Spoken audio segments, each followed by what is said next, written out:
He meant so much to so many people.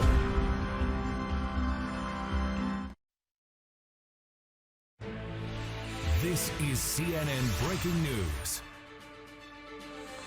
Hello and welcome to all of you watching us here in the United States, Canada, and around the world. I'm Kim Brunhuber. I want to get straight to our breaking news. The third round of talks between Ukraine and Russia will take place tomorrow, Monday. The announcement just a little while ago had no further details, but the first two rounds were held in Belarus. So again, the third round of talks between Ukraine and Belarus to happen tomorrow. And we're learning that much of a Ukrainian tank factory has been leveled after Russian strikes. This is some 85 miles west of Kyiv. The area has seen intense shelling in recent days. New video just coming in from the city of Irpin on the outskirts of Kyiv. And you see jets flying overhead and then a massive explosion with plumes of black smoke billowing from the rubble. And then needless to say, the bombardment caused heavy damage, many buildings going up in flames. And then take a look at this. Well, the Ukrainian armed forces posted this video, which says it's a Russian helicopter being shot from the sky.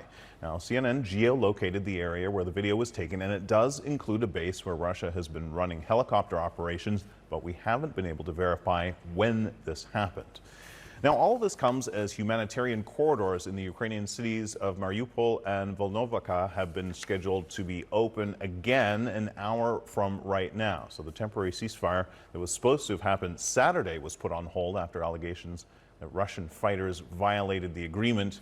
Another ceasefire went into effect an hour ago and is supposed to remain in effect for another 10 hours. So against that backdrop, amazing acts of courage, defiance, and protest by the Ukrainian people like this. Have a look.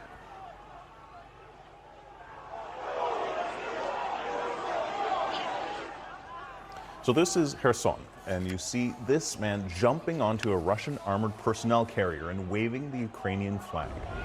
The city's mayor tells CNN earlier the city is surrounded and Russian troops are, in his words, everywhere. And in an address to the Ukrainian people, President Volodymyr Zelensky urges them to keep up the resistance. Here he is. Українці в усіх наших містах. Ukrainians in all our cities where the enemy invaded, go on the offensive, go out on the streets. We need to fight every time we have an opportunity. And has correspondents positioned around the world covering this story, including reports this hour from Ukraine, Belgium, Poland, and Israel.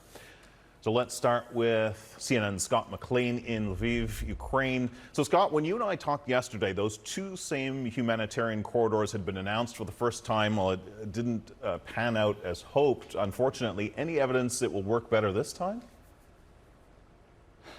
We can only hope at this point, Kim. As you mentioned earlier, this ceasefire agreement began about an hour ago, and this corridor is supposed to officially open about an hour from now, according to the Ukrainian side of things. And so this is from Mariupol and also Volnovakha. Ukrainians estimate that there are some 200,000 people who would like to get out of Mariupol alone, 20,000 out of Volnovakha. But as you said, the Ukrainians accuse the Russians of shelling even after that ceasefire and that corridor was announced yesterday. The Russians see things very differently. They accuse the Ukrainians of pinning people into the city so that they cannot leave. So all of this requires some level of coordination, really an extraordinary level of coordination between two sides that are literally at war right now. It is no easy task. And this is extremely important because the humanitarian situation in those cities is deteriorating by the day. The mayor of Mariupol says, of course, there's no water, there's no power, no heat, no cell signal either.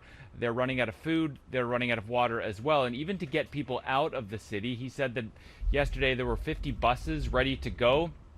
They're now down to 30, and 10 of those they've hidden away just in case there is shelling, just in case they get hit or damaged or put out of commission in some other way. And so that is not going to be able to move a lot of people. Even if you could squeeze 100 people onto the bus, and I'm not sure you could, 20 buses times 100 people, that's only 2,000. And again, as I said, 200,000 who would like to leave the city. You also mentioned the talks between the Russians and the Ukrainians. The first two rounds have been held just inside the border in Belarus. Another round will be held tomorrow. And obviously there are big things on the agenda that they would like to get done: a ceasefire, an armistice, But those two things really seem like a distant dream at this point. And so if they can make more progress on extending these humanitarian corridors to other cities that also desperately need them, that will undoubtedly be progress. But let's see today whether they can actually make it happen a second time. Kim? Yeah, and then many of those people who will be fleeing and have been fleeing end up there where you are in Lviv. You know, you've chronicled this. I mean, some heartbreaking scenes. Tell us what you saw and what people told you. Yeah, so this is a westernmost train hub in Ukraine, and so a lot of people end up here from across the country. And yesterday we went to the train station, and I've never seen anything quite like it. There was a lineup out the door just to get into the station, to get into the line, to board the train to Poland. These trains come quite sporadically. They obviously try to fit as many people as they can. I noticed far fewer foreigners. It was almost entirely women and children, some with many children in tow. You can imagine what it's like to travel like that. I spoke to one woman who came from central Ukraine, a relatively safe part of the country still, but her daughter came from Chernihiv, where we saw those horrifying images on Thursday of bombing of apartment complexes. Her daughter heard that bombing, and she immediately went to collect her mother, her sisters, and her own kids and get out of the country. I also met a family who was driving across the country, and they were parked in a parking lot not too far from the train station, and it was a mother, her 16-year-old son, and 3 daughters. They had to leave her elderly mother behind because she's simply too frail to be able to travel. She obviously left her husband behind as well to fight in their town in northeastern Ukraine. And now that 16-year-old boy is having to pick up some of the slack to try to fill the shoes of his father, who's staying behind, helping his mother take care of his family, driving the car. Obviously, they're under an extraordinary amount of stress, a lot of pressure. He's feeling a lot more like a man today, not so much a boy, Kim. Gosh, so many shattered lives. Scott McLean, thanks so much. Refugees are flooding border crossings every day trying to escape the Russian assault on Ukraine.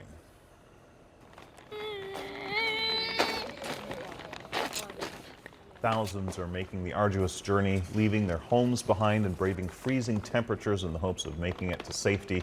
The UN says more than 1.3 million refugees have now fled Ukraine, and countries around the world are stepping up to help. U.S. lawmakers are set to vote on an aid bill for Ukraine on Monday. We're going back Monday into session in Congress with an agenda that includes a $10 billion aid package to Ukraine, half humanitarian, the other half military in nature. I can't think of a more powerful, inspirational message to take back with us toward that end.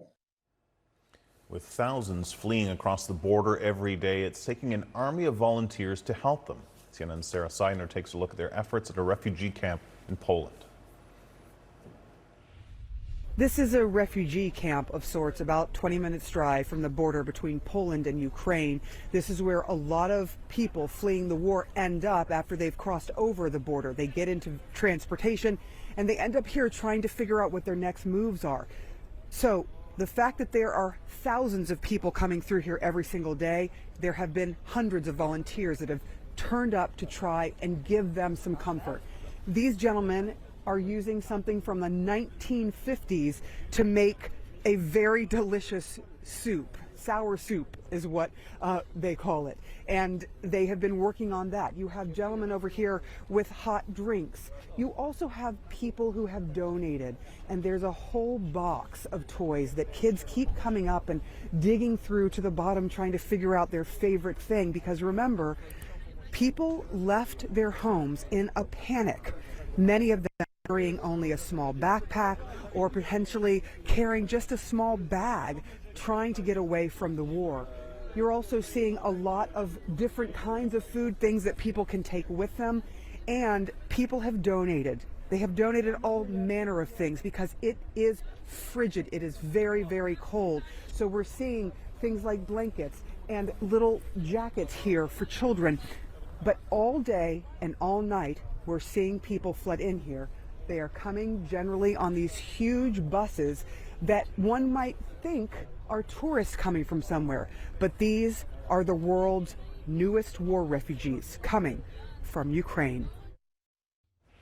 So for more on the refugee crisis at Ukraine's borders, let's bring in Nancy Dent. She's a senior communications officer with the International Rescue Committee, and she joins me now from Lublin, Poland. Thanks so much for being here with us. Describe what you've been seeing there at the border. Hi, thank you for having me. I visited one of the border points yesterday, a different one to where your correspondent was. It was much smaller, and people are arriving on foot. They're dragging suitcases, dogs, children, and walking maybe 500 meters to a volunteer-run reception point, similar to the one described earlier. They're staying for maybe 2 to 3 hours, enough time to have some pierogies, to charge their phones and to have some rest before they're being taken by family members or volunteers further into Poland. People are really arriving traumatized and freezing cold. I spoke to one woman yesterday who she'd arrived completely by herself. She hadn't taken her contact lenses out in 3 days, and she just looked absolutely exhausted. Yeah, I mean, you mentioned some of the people will be driven to other places. They're staying with friends, family, and so on. But many people have no place to go. I mean, what do they do next? So from what we're hearing, the maximum time that people are staying in some of these reception facilities is about 3 days. And if they don't have people picking them up, you know, friends, family, or even employers for when they're working seasonal work in Poland, then the local government have arranged buses for them and take them into nearby hotels or to different municipalities further into Poland. The rate of the refugees that are arriving in this crisis is pretty astonishing. I mean, we said more than 1.3 million people have fled the country so far. One of our producers did the math, and it took 2 years about for the war in Syria to pass 1 million refugees. In this war, it took some 8 days or so. I mean, how great will the need be in the coming weeks and months?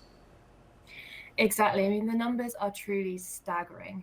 I think it's important to remember that although, you know, people are arriving exhausted, tired, hungry when they arrive here, the majority of the humanitarian need is going to still be in Ukraine, where people don't have power, they don't have water, hospitals are running out of medicine. And that's really where the International Rescue Committee are going to start, you know, preparing a response to make sure women and children are protected, to offer trauma counseling, and to really make sure that, you know, humanitarian access and a response can happen. Yeah, I mean, we're seeing some of the videos from these centers, and you know, some of the people there work for NGOs, but some of them are just volunteers. Tell me about you know, what you're seeing in terms of the volunteerism there and how people are helping out.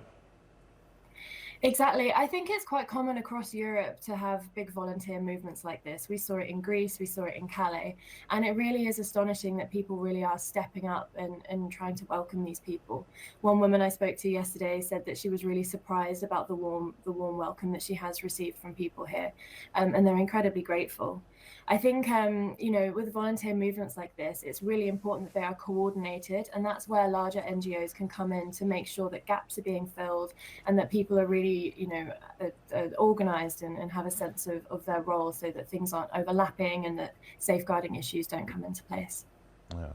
We've seen, you know, thousands of people from different countries coming to Ukraine to fight, saying that, you know, they want to help, but you know, maybe there are more practical, better ways that people can help. What can folks do if they really want to get involved in a hands-on way? Exactly. And at the border yesterday, there's long lines of cars and trucks appearing now of people bringing in humanitarian supplies back into Ukraine. There's lorries with and trucks that people have just put the red humanitarian cross on their own cars, you know. And I think while this is amazing that people want to help, I think the best thing that people can do is by donating to larger organizations like the IRC, who are working to really bolster the efforts of local organizations who are already on the ground.